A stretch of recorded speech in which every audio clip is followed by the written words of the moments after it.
এরপরে যার ছবি করেছি তাকে অনেকে চেনে, খুব পপুলার ছিল আমাদের এফডিসিতে।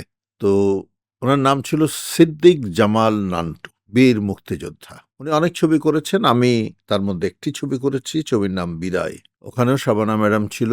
তো ওনার সাথে কি বলবো, ওনার সাথেও ওই যে শুটিংটা হতো, একটা পিকনিক পিকনিক ভাব থাকতো। নিজের ছবির শুটিং, নান্টু সাহেব সময় চলে যাচ্ছে, শেষ করেন। বলে শোনেন, ছবি শুরু হয়েছে, ছবি শেষ হবে, এখন খাওয়ার ব্রেক, একটু খেয়ে নেই। আরে কি বলেন, আমরা একটু পরে খাই, শুটিংটা শেষ করি।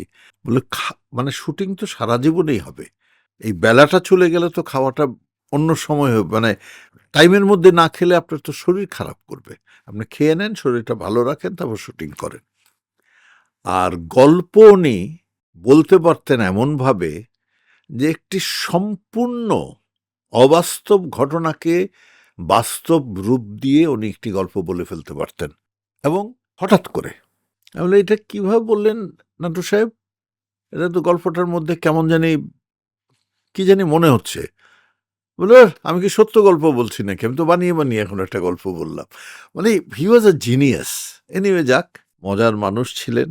তো হান্নানের সাথে আমার, ও ছবি করার আগেই আমার সাথে হান্নানের একটা সুন্দর সম্পর্ক ছিল। ও ছিল বিখ্যাত ডাইরেক্টর আমজাদ হোসেন সাহেবের অ্যাসিস্ট্যান্ট হিসেবে ছিল, সেখান থেকে ওর সাথে পরিচয়। তখনকার দিনে এই যে আমজাদ হোসেন বা মুস্তাফা মাহমুদ বা দিলীপ বিশ্বাস, এদের যে অ্যাসিস্ট্যান্টরা ছিল, চিফ অ্যাসিস্ট্যান্টরা ছিল, আমরা যখন নতুন ছিলাম তখন কিন্তু আমাদের সম্পর্কটা, বন্ধুত্বটা এই অ্যাসিস্ট্যান্ট, চিফ অ্যাসিস্ট্যান্টের সাথেই হতো। ডাইরেক্টররা একটু আমাদের ধরা ছোঁয়ার বাইরেই থাকতেন। তো হান্নানের সাথে আমার ওইভাবেই পরিচয়। হান্নানের একটি ছবি আমি করেছি, বিচ্ছেদ। উনি অনেক কিছু আমজাদ হোসেনের পেয়েছিলেন, খুব সুন্দর লিখতে পারতেন, স্পেশালি সংলাপগুলো খুব সুন্দর লিখতেন, এবং তার ছবিতে গান থাকতো খুব সুন্দর সুন্দর, খুবই সুন্দর গান থাকতো। যাক, ওনার সাথে একটি ছবি করেছি, বিচ্ছেদ। এরপর আরেকটা ছবি করেছি জামশেদুর রহমান, জামশেদ, তার ছবির নাম ছিল ননদ ভাবি। এই আরেক ডাইরেক্টর, আহারে কি যে পান খেত,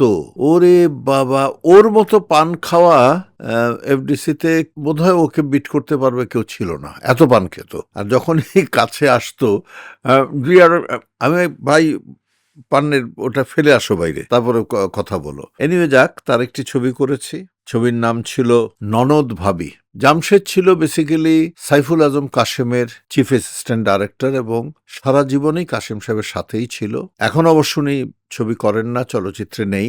এখন আমি শুনেছি কোথাও বোধহয় উনি চাকরি করেন, কোনো একটি ক্লাবে হয়তো চাকরি করেন। তবে আমার সাথে ওনার এখনো সম্পর্ক আছে, মাঝে মধ্যে আমি ফোন করি, উনিও মাঝে মধ্যে ফোন করে, আমরা কথা বলি, খোঁজ খবর নেই। জামশেদ, ভালো থাকবেন। এরপর মুশফিকুর রহমান গুলজার, তারও একটি ছবি করেছি আমি, বা দুটো ছবি করেছি। সুখের ঘরে দুঃখের আগুন ছবিটা করেছিলাম, ভালো একটি মিষ্টি পারিবারিক ছবি।